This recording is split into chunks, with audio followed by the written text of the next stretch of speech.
Hi, welcome to my channel Madhavi ముచ్చట్లు. జీవితంలో మనం చేసే పని మనకు నచ్చుతుందా లేదా అని మనం క్వశ్చన్ చేసుకుంటూ లైఫ్ని చూసుకోవాలి. ఎందుకంటే మనకి నచ్చని వర్క్ మనకి 1,00,000 శాలరీ వచ్చినా కానీ హ్యాపీగా ఉండలేము. అదే మనసుకు నచ్చిన మన ప్యాషన్ మనకు ఉంటాయి కదా గోల్స్ లైఫ్లో. ఖచ్చితంగా ప్రతి ఒక్కరి లైఫ్లో ఏదో ఒక గోల్ అయితే పక్కా ఉంటుంది. అది చిన్నదా పెద్దదా అనేది కాదు.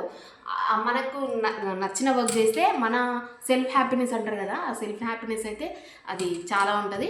బట్ కొన్నిసార్లు మనము ఫ్యామిలీస్ కోసం ఇంట్లో సిచ్యువేషన్ వల్ల కూడా మనం నచ్చని పని చేస్తుంటాం. బట్ మనం ఉన్నది ఒక లైఫ్, మనకు నచ్చిన వర్క్ మనం ఖచ్చితంగా చేయడానికి ట్రై చేయాలి. అది ఒక సెకండ్ వర్క్ లాగా పెట్టుకోవాలి. ఎందుకంటే మనకు అది ఇష్టం లేని పని మనం కష్టంగా చేస్తాం కదా. కష్టంగా అంటే మనకు ఏదైతే నచ్చిన పని అది ఇష్టంగా చేస్తే మనకి కష్టం అనిపించదు. మనం ఏదైతే నచ్చి చేస్తామో. సో లైఫ్లో మనకి నచ్చిన పని చేయడానికి ఎక్కువ ఎఫర్ట్స్ అనేది ఎక్కువ ఇవ్వాలి. కొన్నిసార్లు అయితే తప్పదు, ఫ్యామిలీ కోసం చేస్తాం. ఏమంటారు కమెంట్ చేయండి. మీరు కూడా మీకు నచ్చిన వర్క్ చేస్తున్నారా, లేకపోతే నచ్చని వర్క్ కష్టంగా చేస్తున్నారా? కమెంట్ చేయండి. నెక్స్ట్ వీడియోలో కలుసుకుందాం. బాయ్.